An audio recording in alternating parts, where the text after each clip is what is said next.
Je vais être témoin au milieu de ma génération, annoncer ta parole, éclairer le peuple qui te cherche, témoigner de ton amour à tout ce monde découragé, apporter ta guérison, Seigneur, tous les cœurs qui sont blessés, redire au monde que tu es bon, Seigneur.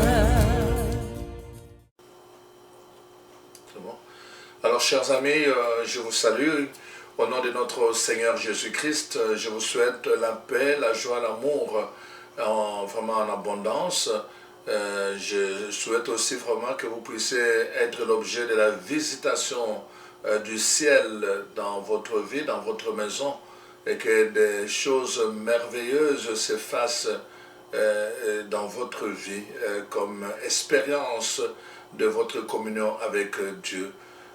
Soyez bénis pour tout ce que vous êtes. Merci à chacune de vous. Merci pour le temps que vous prenez pour écouter nos capsules. Merci à tous ceux et celles qui prennent le temps d'en faire une grande diffusion pour que le plus grand nombre puisse être instruit par la parole de Dieu. Nous sommes dans le temps où nous avons besoin vraiment de faire émerger une nouvelle armée de combattants, mais des combattants qui sont fortifiés par la parole de Dieu, qui ont une connaissance vraiment éclairée de Dieu et aussi de ses promesses, de sa volonté, et en même temps aussi qui marchent dans l'obéissance. Voilà pourquoi nous sommes là, pour vous aider à faire le choix et à faire partie de cette armée. Aujourd'hui, notre thème est ce: tu peux perdre par ta faute l'héritage qui t'était consacré.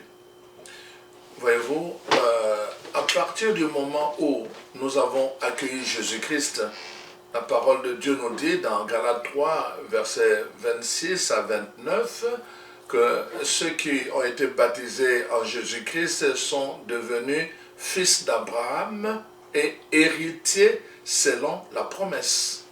Il y a un héritage qui nous est promis. Il y a un héritage qui a été promis à, n'est-ce pas, Abraham, mais il y a aussi un héritage pour chacun de nous.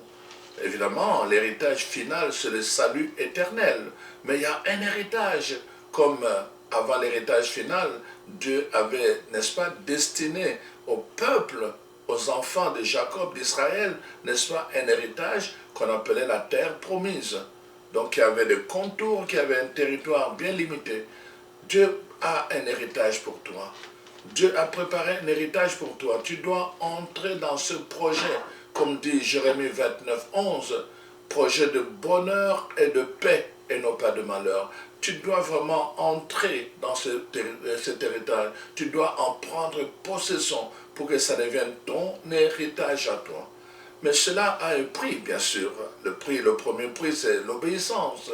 Alors donc, tu dois prendre soin d'obéir aux prescriptions de ton Dieu, de ton Créateur, de celui-là même qui met à ta portée l'héritage qu'il a préparé pour toi. Voici ce qui est écrit dans la parole de Dieu, dans le livre de Apocalypse. Nous voyons au chapitre 3, la lettre de l'Esprit à l'église de Philadelphie. Alors, à partir du verset 10 jusqu'au verset 11, nous allons lire ceci. Parce que tu as gardé la parole de la persévérance en moi, je garderai aussi à l'heure de la tentation qui va venir sur le monde entier pour approuver, n'est-ce pas, éprouver les habitants de la terre. Donc, éprouver les habitants de la terre. Alors le verset 11 dit ceci: je viens bientôt. Retiens ce que tu as. Retiens ce que tu as, afin que personne ne prenne ta couronne. Retiens ce que tu as, afin que personne ne prenne ta couronne. C'est ça que la parole de Dieu nous dit. Donc, voyez-vous, chacun a une couronne. Dieu a préparé une couronne pour chacun de nous. Et donc la parole de Dieu nous dit, fais attention, retiens ce que tu as, de peur que, afin que personne ne puisse prendre, puisse dérober, puisse voler, puisse détourner, n'est-ce pas, la couronne qui était destinée à toi. Donc fais attention, veille à ce que personne ne puisse voler la couronne qui était destinée à toi.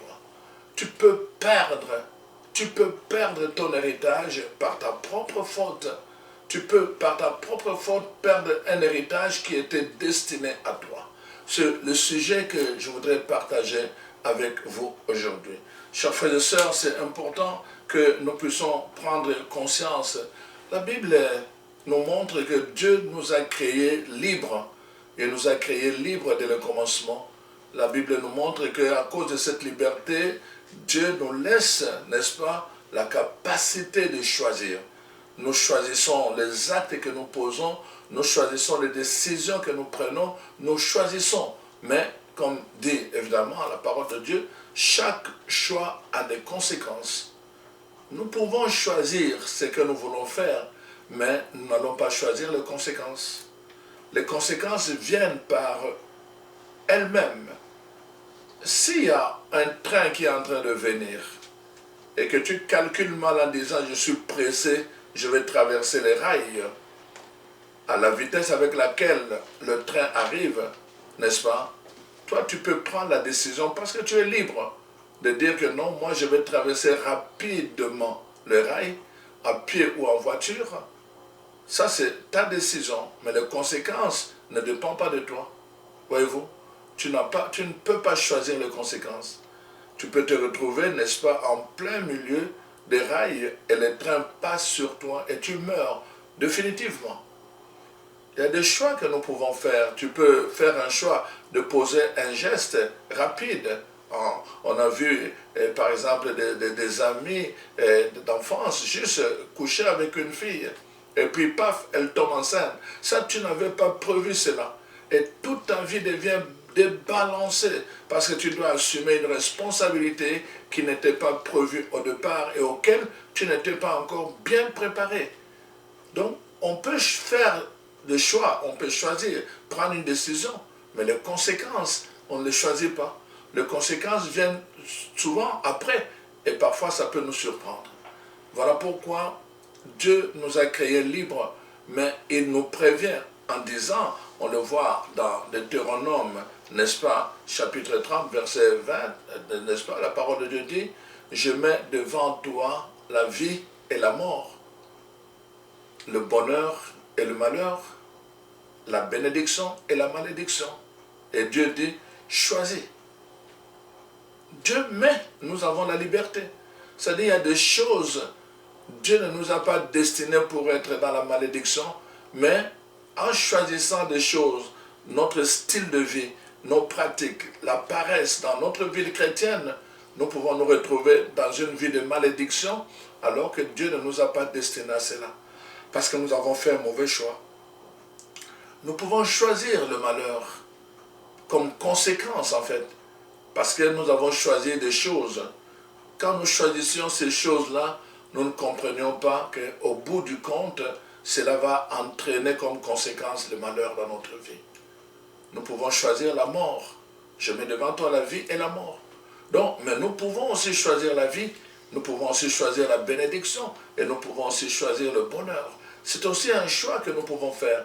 Le but de la parole de Dieu que nous partageons avec vous, c'est pour vous aider, vous éclairer à faire le bon choix, afin que vous ne puissiez pas perdre la couronne qui était destinée à vous, afin que vous ne puissiez pas perdre l'héritage que Dieu a destiné pour vous. Voilà notre message, voilà pourquoi nous commençons par cela. La Bible est un livre qui a été écrit, n'est-ce pas? Écrit pour nous servir d'exemple. C'est rempli de témoignages. Tous ces témoignages ont été mis par écrit pour nous instruire. Tous ces témoignages ont été mis par écrit pour nous donner les témoignages, pour nous servir d'exemple, afin que nous soyons équipés pour prendre de bonnes décisions équipé, n'est-ce pas, pour poser de bons actes, équipé pour, n'est-ce pas, faire de bons choix. C'est pour cela que nous allons aujourd'hui avec vous parcourir la Bible. À travers certains personnages, nous allons voir comment plusieurs d'entre eux ont perdu, n'est-ce pas, l'héritage ou la couronne qui était destinée à eux parce qu'ils n'ont pas fait le bon choix. Nous commençons dans le livre de Genèse, donc avec l'histoire d'Ésaü. Si nous prenons le livre de Genèse, le chapitre 25, nous allons voir dès le commencement. C'est le livre du commencement, le livre de Genèse, dont nous voyons donc dès le commencement de Genèse 25, à partir du verset 31. Donc voici, la parole de Dieu nous montre, nous parle un peu de ce qui est arrivé à Ésaü. C'est très très important. Pourquoi Ésaü? Évidemment, vous savez que ça fait partie des patriarches, hein? Abraham, Isaac, et puis en fait Ésaü, donc qui était le fils aîné, n'est-ce pas, de Isaac. Alors donc Ésaü et Jacob, c'était des jumeaux. Alors qu'est-ce qui va arriver à Ésaü? Nous voyons maintenant Ésaü. Donc voici. Donc Jacob et Ésaü vont naître.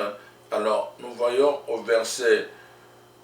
Bon, nous allons commencer au verset 29.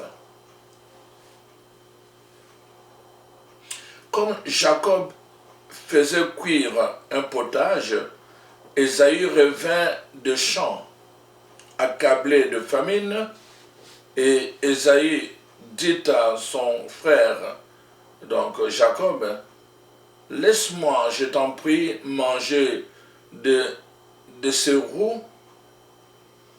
roux-là, car je suis fatigué. » Alors, donc Ésaü, donc le nom signifie Édom.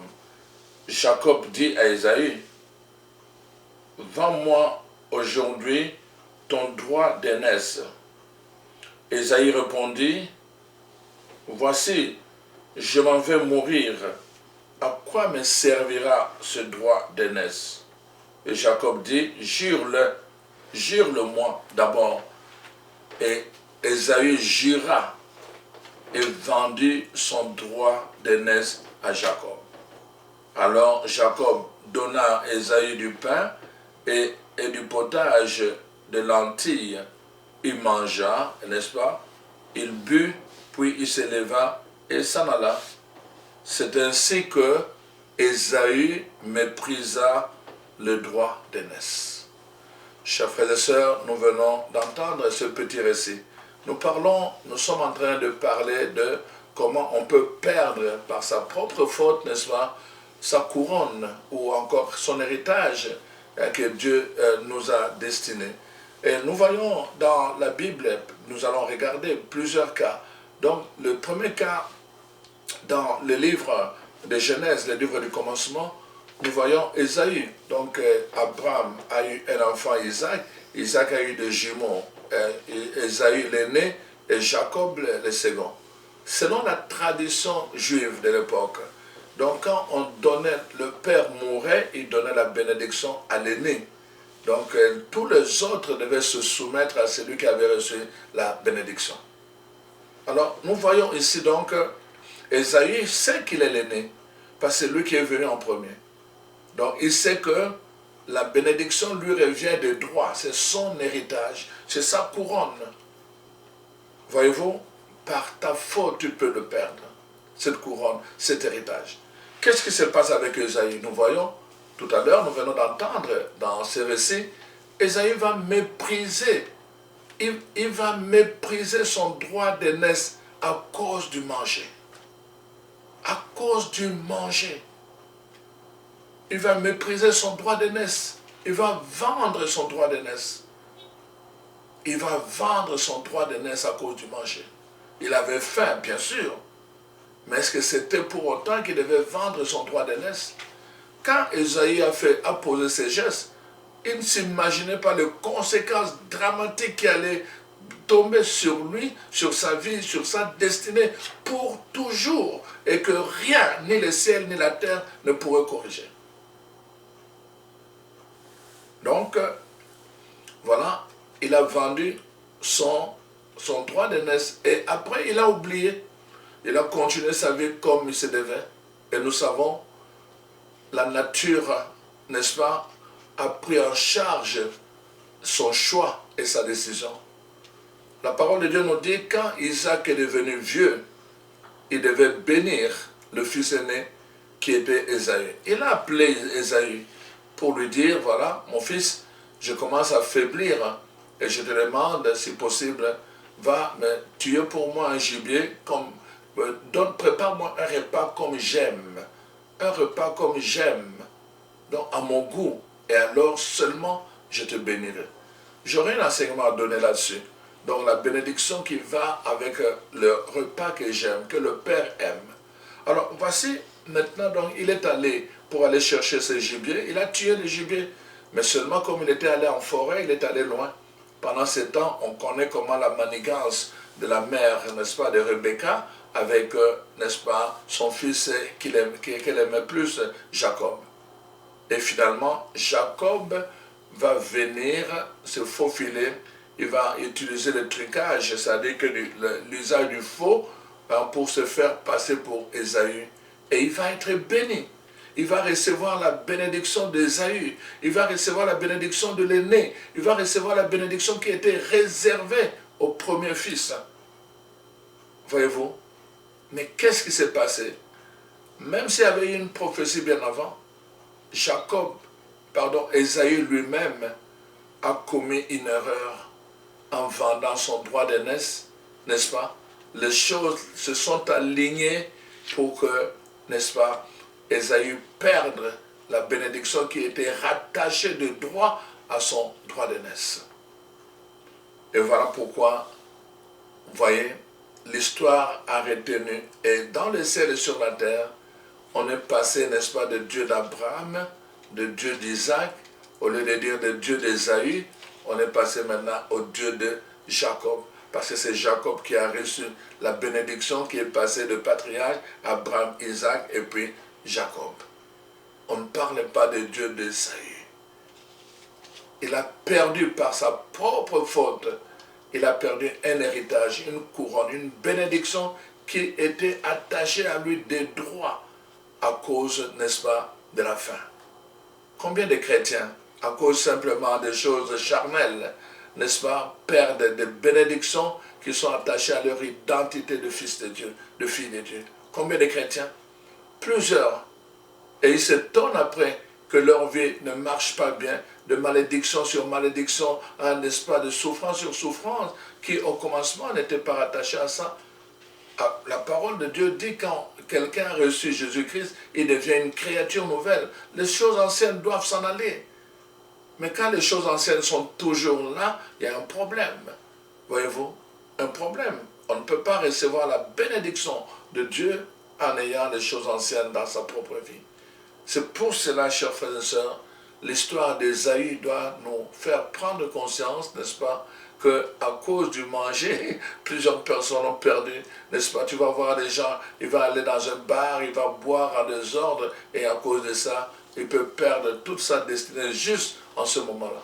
Parfois juste une nuit, parfois juste un moment, il va aller rencontrer quelqu'un dans un bar, un endroit qui n'était pas approprié, et quelqu'un qui va lui faire du tort, qui va l'amener dans le monde occulte, juste pendant ce temps-là, parce qu'il n'avait plus le contrôle de lui-même. Nous devons faire attention. Le but pendant ce temps de carême, quand on se met à jeûner, c'est aussi pour dompter le corps. C'est aussi pour dompter la nature, le côté charnel en nous. Nous devons dompter cela. Ça ne doit pas nous dominer. La faim a dominé Ésaü, et à cause de cela, Ésaü a vendu son droit d'aînesse. Nous allons passer à un autre personnage toujours dans la Bible. Ce personnage, parce que je vous dis que la Bible nous donne des témoignages des gens qui, à cause de leur propre faute, n'est-ce pas, ils ont perdu leur héritage, ils ont perdu leur couronne. Nous allons voir à travers donc plusieurs exemples. Nous allons parler, n'est-ce pas, après Ésaü, nous allons parler, n'est-ce pas, de quelqu'un que vous connaissez, ce qui s'appelle Samson. Samson, dans le livre de Juges, nous savons que cette femme, comme Samson, sa mère, avait beaucoup prié pour avoir cet enfant. Et quand cet enfant est né, n'est-ce pas, on nous dit, Dieu avait donné des consignes parce qu'il avait été consacré, on ne devait pas couper ses cheveux. Et à cause de cela, Samson avait en retour une onction qui était reliée, n'est-ce pas, au respect de restrictions que Dieu lui-même avait ordonnées. Tant que Samson marchait dans le respect de ce qui était dit, tant que sa mère respectait ce que Dieu avait demandé, l'onction était opérationnelle en lui. On nous dit que Samson avait une force extraordinaire. Lui seul pouvait, n'est-ce pas, combattre 3000 personnes et le gagner. Il y avait une onction, il avait peur, les gens avaient peur de lui à cause de cette force qui était une onction que Dieu avait mis en lui pour libérer son peuple. Et voilà que la première chose, la Bible dit, il est allé dans un camp adverse et tombé en amour avec une fille qui n'était pas, qui craignait Dieu, mais une fille qui était, n'est-ce pas, dans le monde païen. En faisant déjà cette alliance d'amitié et d'amour avec une fille qui n'était pas dans le craignant Dieu, n'est-ce pas, il s'était déjà exposé. Et on sait toute l'histoire de Samson, n'est-ce pas, dans le livre des Juges, on peut commencer à partir du chapitre 11. On voit toute l'histoire de Samson, commence là-bas, et puis finalement, qu'est-ce qui va se passer? À un moment donné, cette femme qui s'appelle Dalila, n'est-ce pas, Dalila, va commencer avec une méthode parmi les méthodes qu'on appelle la méthode de séduction. Progressivement, Samson va refuser la première fois, il va mentir la deuxième fois, il va résister la troisième fois, et puis à la fin, cette femme va utiliser le corde sensible en lui disant, je vois maintenant que tu ne m'aimes pas. Tu ne m'aimes pas. Si tu m'aimais, pourquoi tu me gardes ce secret? Comment se fait-il que tu es si puissant? Pourquoi tu ne veux pas me dire la vérité? Pourquoi tu ne veux pas me dire ton secret? Samson a été pris par le piège de l'émotion. Et alors, il lui dit, en fait, je vais te révéler mon secret. C'est que depuis ma naissance, on ne m'a jamais rasé la tête. Le jour où on me rasera la tête, je vais perdre toute ma force. Et n'oubliez, Samson n'imaginait pas qu'en faisant le choix de révéler le secret à une femme étrangère, une femme païenne qui ne craignait pas Dieu, il venait de prendre une décision grave qui allait changer toute sa destinée. Et cette femme, qu'est-ce qu'elle a fait? Elle a fait un bon repas pour Samson. Il l'a enivré de vin, et quand Samson se retrouvait endormi, il est allé appeler les autres et dit, voilà son secret dans les cheveux, rasez-lui la tête. On lui a rasé la tête. Samson a continué, n'est-ce pas, à dormir. Quand il s'est réveillé, les ennemis étaient dans la maison. Il pensait qu'il pouvait les combattre encore avec l'onction qui était en lui, mais c'était trop tard. Il a voulu faire ça, il n'avait plus de puissance. Il a voulu repousser ces gens-là, il n'avait plus de puissance. Ils l'ont attrapé comme une souris, n'est-ce pas? Ils l'ont ligoté le main et le pied, ils lui ont troué les yeux. Samson était devenu aveugle, il ne voyait plus. Et là, ils l'ont rendu esclave. Il a passé le reste de sa vie à tourner un moulin, n'est-ce pas? Voyez-vous, à faire tourner un moulin. Toute sa vie, esclave. Cet homme qui était craint, cet homme qui avait une réputation, cet homme qui avait une renommée, cet homme qui, n'est-ce pas, était destiné à sauver tout son peuple, se retrouvait lui-même esclave. Non pas parce que Dieu ne lui avait pas donné le moyen, mais parce qu'il n'a pas respecté les consignes de son Dieu. Pendant le moment d'émotion, parfois c'est ça qui nous arrive. Nous allons jurer parfois, nous pouvons jurer à quelqu'un dans l'émotion, dans les sentiments, nous allons dire n'importe quoi, dire n'importe quoi pendant ce temps-là. Mais l'ennemi va saisir les paroles qui sortent de notre bouche pour le redresser contre nous-mêmes. C'est ça qui va arriver dans notre vie en tant que chrétien, en tant qu'enfant de Dieu. Et nous pouvons perdre par notre propre faute. Voyez-vous, je parlais d'Ésaü. qui, par sa propre faute, a perdu, n'est-ce pas, son droit d'aîné, sa bénédiction. Je vous parle maintenant, n'est-ce pas, de Samson, qui, par sa propre faute, il n'a pas respecté les consignes que Dieu lui avait données à Eva. Qu'est-ce qu'il a fait? Il a perdu. Il a perdu sa force. Il a perdu son onction. Il s'est retrouvé esclave les yeux, n'est-ce pas, aveuglé. Parce qu'on lui a crevé les yeux. Le drame, les conséquences, je vous ai dit, vous ne pouvez pas choisir les conséquences. Quand Samson prenait la décision de révéler les secrets contre la volonté de Dieu, il ne s'imaginait pas les conséquences que cela allait produire. On ne choisit pas les conséquences. Les conséquences viennent par elles-mêmes, selon la gravité de votre acte. C'est pour cela qu'il faut faire attention. Voilà pourquoi nous faisons le tour, n'est-ce pas, de la Bible, pour comprendre les choses. Nous devons comprendre ces choses-là. Le troisième exemple, c'est dans 1 Samuel chapitre 16. C'est l'histoire du roi Saül. Dans l'Ancien Testament, le roi Saül, vous savez, à un moment donné, quand Dieu a constitué son peuple, donc le gouvernement était théocratique, c'est-à-dire que c'est Dieu lui-même qui était le roi de son peuple. Le peuple marchait, devait se référer à Dieu. C'est le Dieu lui-même qui combattait pour le peuple, parce qu'à l'époque, vous savez, un roi devait être avant tout un guerrier. Donc Dieu combattait pour son peuple. Dieu guidait son peuple dans les déserts. On a vu ça comment il les a guidés.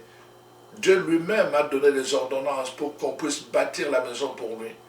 Il a donné des lois pour qu'on ait une éthique, n'est-ce pas, qui encadre la vie du peuple de Dieu. Mais à un moment donné, le peuple de Dieu a commencé à dire, nous voulons avoir nous aussi sur la terre un roi comme les autres nations païennes qui ont des rois. Et le prophète était malheureux, le prophète Samuel. Il dit, comment vous pouvez demander un roi? Il dit, oui, nous voulons nous aussi avoir le roi. Dieu a dit au prophète, laisse-les choisir un roi. Laisse-les faire, ils veulent un roi, donne-leur un roi. Et c'est Saül, n'est-ce pas, qui a été choisi comme roi. Alors donc, quand Saül est choisi comme roi, n'est-ce pas, il y avait des prescriptions déjà. Dieu avait dit que tu n'iras pas visiter des contacts avec les morts, des nécromancies, n'est-ce pas? On voit qu'il y avait un respect qu'il fallait pour le prêtre de Dieu. Voilà que le roi Saül, à un moment donné, qu'est-ce qui va se passer? Il veut aller en guerre. Et alors, il avait donné rendez-vous. Samuel, qui était prophète, était en même temps aussi le prêtre. C'est lui qui devait faire l'offrande, le sacrifice pour invoquer Dieu. Mais quand le roi Saül est arrivé et que le prophète Samuel était en retard, il a précipité les choses.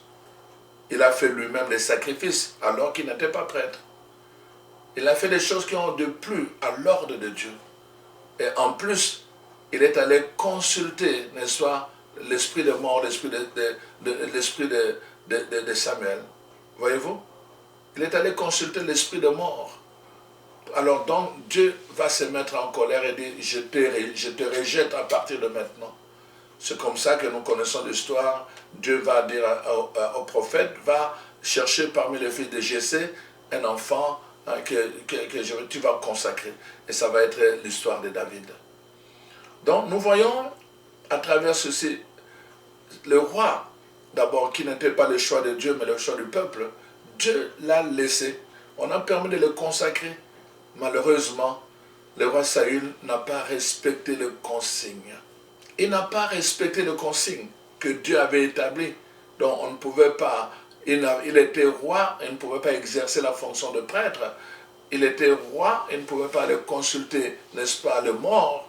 Il a fait tout cela, alors ça donnait de goût à Dieu. Et il a perdu la royauté. C'est David qui a été consacré. Et les événements se sont déroulés pour qu'à la fin, n'est-ce pas, le roi Saül est mort, lui et toute sa famille. Donc c'est ça qui va arriver. C'était pas ça au départ la destinée qu'il avait. Il est mort malheureux, il est mort vraiment ridicule. Il est mort dans l'indignité pour un roi et sa famille. Voyez-vous? Donc c'est ça. Tu peux perdre ta couronne. Il a perdu la couronne royale qui lui était destinée.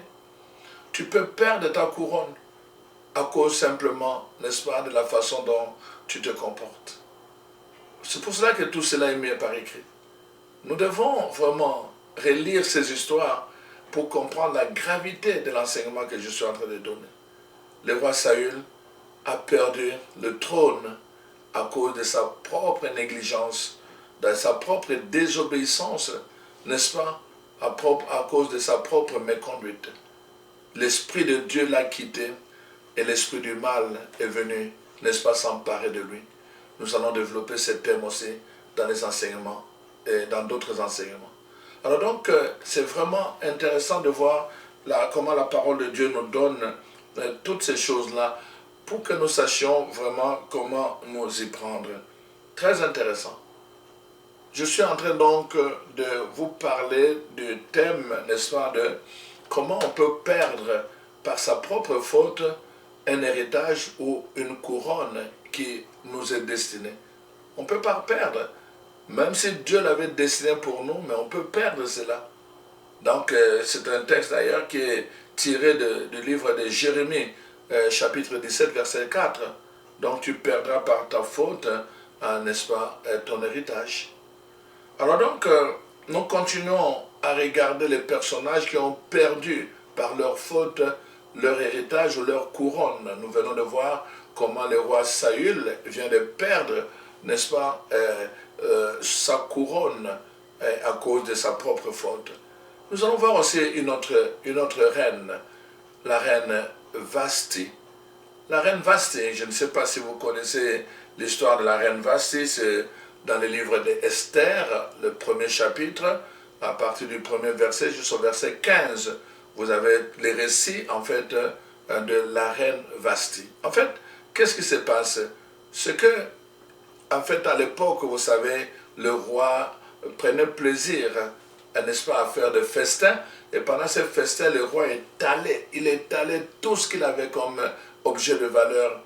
Ça montrait vraiment qu'il était conquérant. Parce que ces objets, c'est des objets qui ont été cherchés après avoir gagné une guerre. Ils confisquaient, ils prenaient tout ce qui était de valeur en or, en argent, et qui avait beaucoup de prix, alors ils venaient avec dans leur royaume. Alors, lors de ces festins, n'est-ce pas, ils présentaient ces choses-là, mais aussi, ils devaient présenter sa femme comme la plus belle femme du royaume. Alors voilà que, pendant que le roi organise ce festin, pendant plusieurs jours, il invite des dignitaires, il invite des généraux, il invite beaucoup de personnes, vraiment des hauts rangs sociaux, pour venir prendre part à ce festin.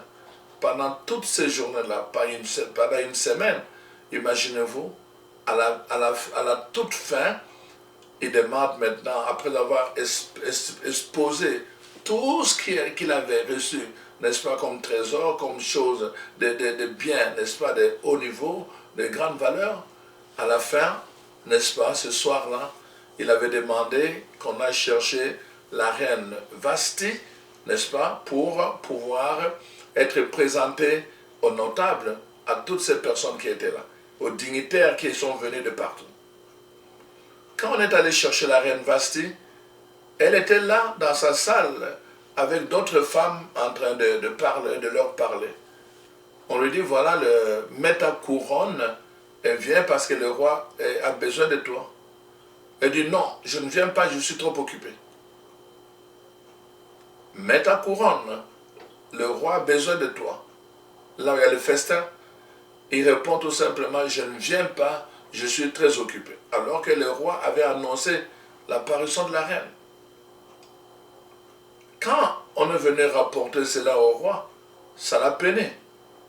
Et là, le conseiller du roi a dit, au roi, Seigneur, tu ne peux pas laisser passer ces choses, sinon toutes les femmes vont se conduire comme ça, se méconduire comme ça. Il faut frapper des sanctions cette attitude de la reine. Alors donc, le roi s'est mis en colère effectivement. Alors, il a demandé qu'on aille lui retirer la couronne et qu'on aille la destituer comme reine. La reine Vashti, qui était reine en position de grandeur, c'est-à-dire après le roi, c'était elle, n'est-ce pas? la reine Vasti qui était en train d'haranguer d'autres femmes en sa qualité de reine, se vit en une soirée, tout a pris un autre revirement. Elle a perdu son titre, on lui a arraché la couronne, on l'a fait sortir du palais royal et elle est redevenue comme une femme ordinaire. Elle était là-haut, elle est revenue comme une femme ordinaire. Quel drame, chers frères et sœurs. Par sa propre faute, le roi l'attendait devant des dignitaires. Elle a refusé de venir se présenter. Par sa propre faute, elle a perdu sa position. Par sa propre faute, elle a perdu sa couronne. Par sa propre faute, elle a perdu sa dignité. Elle est devenue une femme vulgaire, ordinaire comme tout le monde. Tu peux perdre par ta propre faute l'héritage qui t'était consacré. Tu peux perdre par ta propre faute la couronne qui était pour toi. Voilà pourquoi nous avons commencé par ce texte du livre de l'Apocalypse qui dit: retiens ce que tu as afin qu'on ne te vole pas ta couronne. Tu peux perdre ta couronne. Et c'est ce que nous sommes en train de voir. Ils ont perdu leur couronne à cause de cela. Tout ça a été mis par écrit pour nous servir d'exemple, pour nous servir de témoignage, afin que nous puissions être vigilants, nous aussi, dans notre vie de tous les jours. Nous devons être vigilants. Et c'est ce que la parole de Dieu veut nous instruire, chers frères et sœurs. Un autre cas, vraiment je veux être rapide, pour juste que vous puissiez comprendre l'importance de notre thématique aujourd'hui. Voyez-vous, je commençais par Ésaü, n'est-ce pas? J'ai touché la vie de Samson. Je vous ai montré avec deux rois, ou plutôt un roi et une reine, le roi Saül et la reine Vasti, comment ils ont perdu leur couronne. Et donc, maintenant, je vais vous montrer avec quelqu'un d'autre, n'est-ce pas, comment il a perdu, n'est-ce pas, sa destinée. Son héritage, c'est Géasi. Je ne sais pas si le nom vous dit quelque chose, mais laissez-moi justement vous remémorer. Géasi, c'est en fait le disciple du prophète Élisée. Élisée lui-même était le disciple du prophète Élie. Nous voyons que quand Élisée marche avec le prophète Élie, il est fidèle. Il apprend vraiment d'Élie beaucoup de choses. Même dans les derniers moments de l'enlèvement d'Élie, il dit à Élisée: tu peux partir faire ta vie, maintenant moi je finis, je vais aller dans ta... Il dit: non, moi je ne peux pas te laisser ici, tu es mon maître, je dois aller avec toi jusqu'au bout. Il l'a mis en épreuve à plusieurs reprises pour lui demander de partir. Élisée a dit: non, mon âme est attachée à toi, jusqu'au bout. Et à la fin, finalement, quand ils sont arrivés, ils ont traversé le Jourdain à pied sec. Il a vu comment son maître a opéré à pied sec. Il a frappé le manteau. Alors le chemin s'est frayé, ils ont traversé. Et à la fin, quand ils sont arrivés à cet endroit-là, où Élie devait être enlevé, alors il lui dit: demande-moi quelque chose avant que je parte. Il lui a demandé une double portion, une double portion de son esprit. Alors, Élie lui a dit, le prophète Élie lui a dit: tu me demandes quelque chose de très grave, mais écoute, si tu arrives à me voir pendant que je vais me lever, alors tu l'auras. Donc c'était ça. Et finalement, on nous dit que comme un char est venu, et finalement le prophète Élie a été enlevé.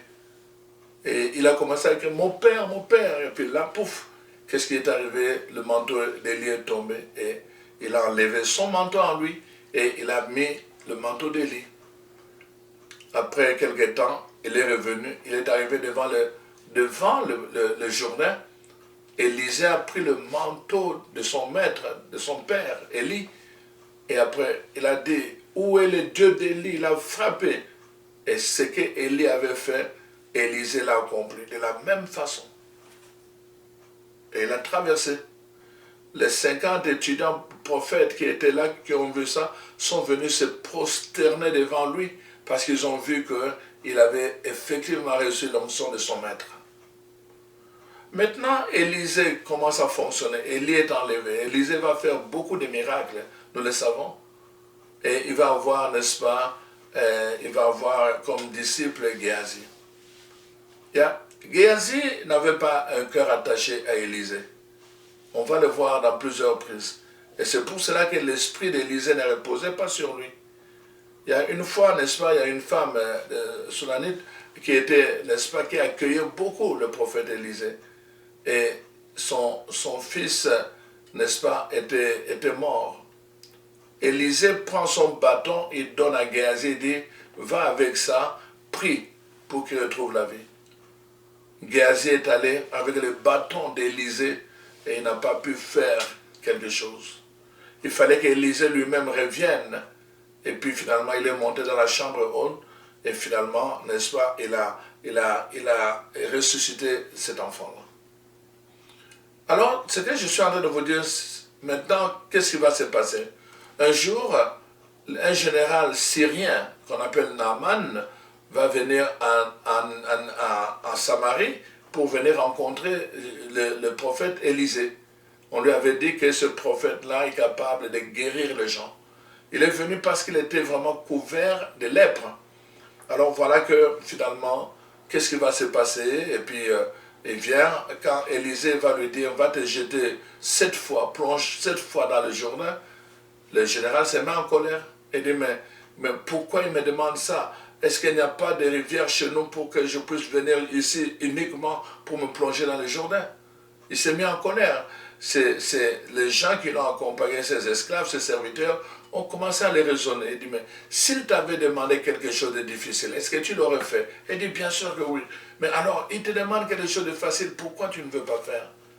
Voyez-vous, les gens aiment ce qui est difficile. Quand on leur demande des choses faciles, les gens n'aiment pas. Ils courent derrière des gens qui compliquent les choses. Alors donc, ce n'est pas le sujet pour aujourd'hui. Mais c'est ça qui va se passer. Alors, le général finalement va obéir, il va aller, il plonge 7 fois, et quand il est sorti la 7e fois du Jourdain, sa peau était redevenue comme la peau d'un enfant. Alors la parole de Dieu décrit et dit, finalement, quand il a vu cela, il est venu, il voulait donner à Élisée, n'est-ce pas, il voulait lui donner de l'or, de l'argent et des vêtements. Élisée a dit, non, je n'en ai pas besoin, tu as douté de mon Dieu, je n'ai pas besoin de ton affaire. Et dit, est-ce que je peux transporter un peu de terre d'ici pour aller avec dans mon pays?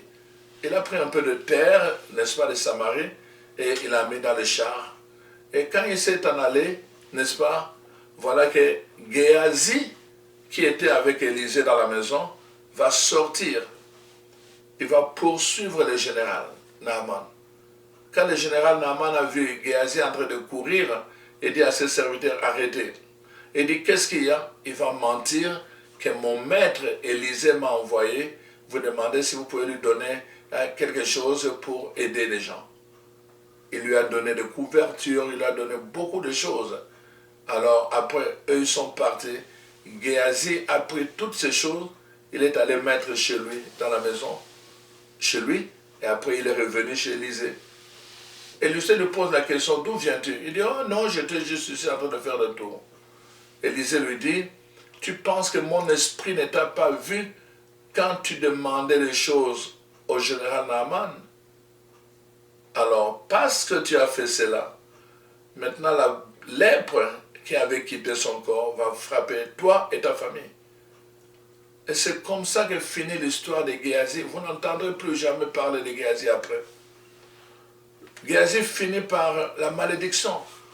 Il est maudit de lèpre et toute sa famille est maudite de lèpre. Géasi était destiné à remplacer Élisée. C'est-à-dire qu'il allait être, s'il pouvait être encore plus puissant qu'Élisée. Élisée a été plus puissant qu'Élie. Malheureusement, ce n'était pas le cas. Pourquoi? Son cœur était attaché aux choses matérielles. Son cœur n'était pas attaché à l'esprit de son maître. À cause de sa propre faute, son esprit de mensonge, son attachement aux choses matérielles, il a perdu une onction prophétique et il a terminé sa vie dans la malédiction. Je mets devant toi la vie et la mort, le bonheur et le malheur, la bénédiction et la malédiction. Choisis en posant le geste du mensonge, en posant tout cela, Élisée avait choisi la malédiction et il a fini dans la malédiction. Chers frères et sœurs, c'est très important pour nous qui entendons ces récits et ces témoignages parce que ça vient nous instruire, pour nous faire prendre conscience que nous aussi, nous pouvons perdre quelque chose de très important simplement parce que soit nous avons été négligents ou encore parce que nous n'avons pas été obéissants à l'ordre divin. Et c'est ça, en fait, qui est arrivé. Et c'est ça qui peut nous arriver, nous aussi, en tant que croyants, en tant que chrétiens. Voilà pourquoi nous avons choisi de vous partager ceci. Alors, le dernier exemple va être, n'est-ce pas, celui d'un des disciples de Jésus-Christ, Judas.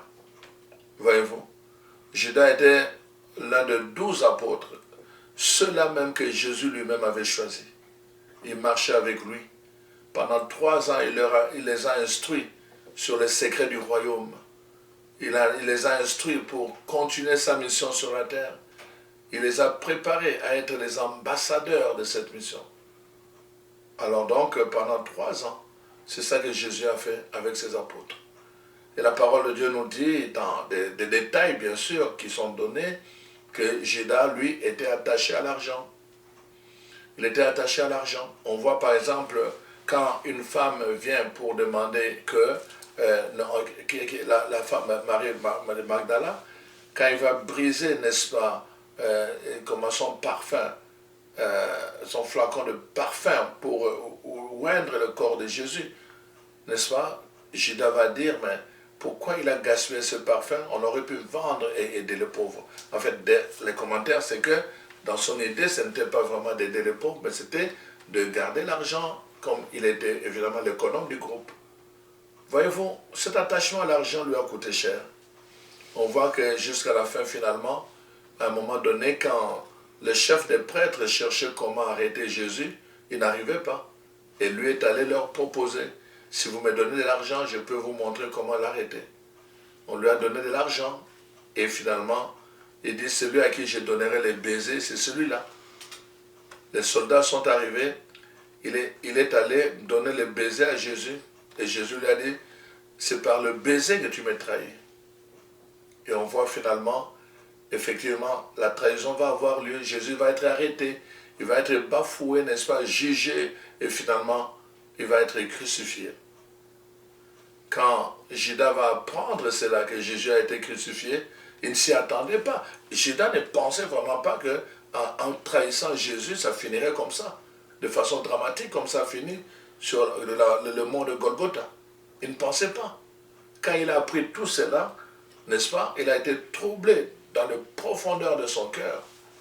Et alors il dit, moi, je ne pourrai plus jamais supporter de vivre avec cette vérité en face.